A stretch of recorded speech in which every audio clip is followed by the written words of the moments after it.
Welcome to today's Culture Builders. Today's Culture Builders is an article you can also read at tocculture.com.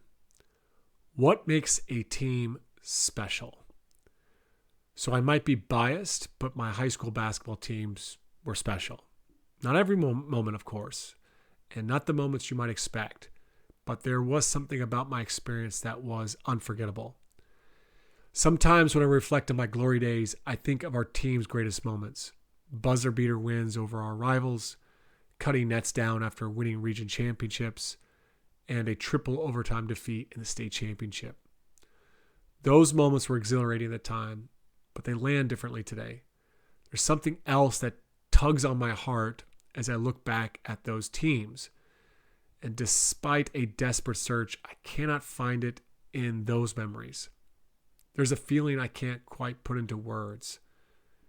Those memories, often linked to newspaper clippings and old trophies, they fail to capture what it felt like to be us.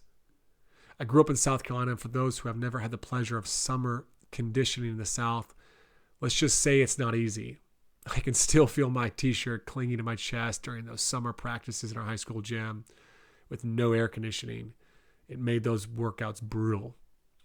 Our team was shaped by this shared hardship, a trial we endured together, but it was not where we truly bonded. That happened later, in an empty parking lot outside the gym, sitting on the tailgate of a Chevy Blazer owned by my teammate, Ian Roof. Ian's Blazer was literally and figuratively our vehicle to becoming us. I don't know what the maximum occupancy was in that beast, but I am certain we exceeded it more times than I can count on our way to Bojangles for breakfast after a 6 a.m. practice or after school. Whenever someone needed a ride, Ian and his Chevy Blazer were there. We drove hundreds of miles together on our way to nowhere, just roaming around the town. And sometimes the Blazer was the destination. Tailgate down, Ian's legs swinging from the back, a welcoming smile for anyone and everyone, no matter their role or status in the team. And looking back, it was Ian who was most responsible for what it felt like to be us. The Blazer was a place that felt like home to everyone, even those who didn't know what home was supposed to feel like. Ian wasn't a great basketball player, and he'd be the first one to admit it, but he was the glue that held us together. His self-deprecating humor and knack for making everyone feel included changed the way you felt about yourself whenever he was around. When Ian graduated, our team was never quite the same. In the book The Captain's Class, Sam Walker argues that what separates the good teams from the great ones isn't the presence of a Hall of Fame coach or a once-in-a-generation talent. Great teams have a locker room leader like Ian who lifts others up first, foremost, and always. That leader not only shows the way, but makes the way okay. They don't just model the behavior, they embody the team identity. They demonstrate what it means to be us. Ian did that in so many ways. He was relentlessly optimistic, never getting too high or too low. He always saw the best in me, even when it was obscured by my own ego and pride and temper. He connected with everyone regardless of their role, status, or ability, and everyone thought they were Ian's best friend on the team. That's just the way he was. Every special team has a leader like that, and a space where that leader invites others to feel what it means to be us. When I won 3 Shamrock Bowls in Ireland with the UL Vikings, it was leaders like Liam Ryan, and that space was found in our team houses. Those rundown homes, they weren't much to look at.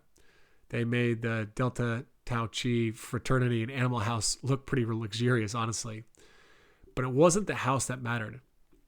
It was the way you felt walking in. Everyone was welcome. Everyone was equal. Everyone mattered. Ask any coach about their favorite team, and you will no doubt discover the story of a captain and a space. College apartments, dorm room lounges, post-game meals at the local hangout, family basements. The actual space could be anywhere.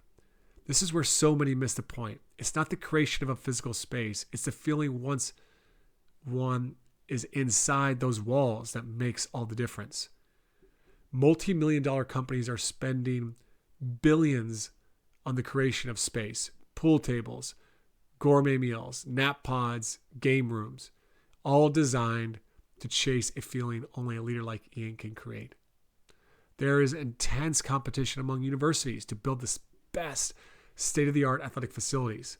I saw this firsthand at the University of Texas not long ago. Underwater treadmills, sleep pods, recovery pools, gaming lounges, endless healthy snacks. It was jaw-dropping, and it felt nothing like the back of that Chevy Blazer. Athletes are craving a place to truly belong, a space to arrive just as they are. No judgment, no pretense, no need to hide. Simply a place where I can be me and you can be you, and we can all belong just the same. While all of these fancy amenities would have been nice to have growing up in South Carolina, I wouldn't trade any of it for that Chevy Blazer and the leader that gave us the space to be. Let's think about the legacy of a leader. When I coach athletes, Olympians, pros, college players, I often ask them, how do you want to be remembered? Their answers are always the same. It's never about stats, titles, medals, or money. They want to make an impact on those around them. But how? Too often the examples that we celebrate are superficial speeches like Leigh Lewis firing up the Ravens defense or Tom Brady extolling the Patriots offense. We see the clips of Michael Jordan and Kobe Bryant holding their teammates ruthlessly accountable to their standards in practice. Yet we fail to recognize how they alienated those around them for the sake of glory. At the end of the day, every athlete I have worked with wants to be remembered as someone who was loved and who loved well. They may not use those exact words, but that is the impact they long to have. In reality, most fall short, not because they don't care, but because they don't realize the power of simple moments. That love manifested in all little things Ian did for each of us. He was a master at knowing what to say, how to say it, and when you needed to hear it the most. I will always remember his scrappy play, his welcoming spirit, his ability to talk to me when I got into my own head. I still use, to this day, some of his funny sayings. He just had a way of making you feel like you belonged, and anytime you were around Ian, you did belong. Ian Roof knew how to lead and how to love. And on January 25th, 2023, Ian passed away after suffering a series of massive strokes. Over 500 people lined up outside the church and down the street for his funeral. Hundreds gathered at his parents' home late into the night to celebrate a life well lived. A year later, he was inducted into our high school's Hall of Fame as the best teammate to ever walk the halls of Carl Newman High School. As I reflect back on those old memories, I realize I'm more interested to remember what it felt like to be us. One thing became abundantly clear as I reflect on the many stories I heard about Ian's life. His future teammates in the MRI room at the hospital or at a Gamecock tailgate or in the living room of his home all had the same experience we did on our basketball team. Every space he inhabited felt like home. He made people feel like they belonged. Maya Angelou famously said, "I've learned that people will forget what you said, and people will forget what you did, but people will never forget how you made them feel." Ian made people feel like they mattered. And in the end, that's what makes a team and a life truly special.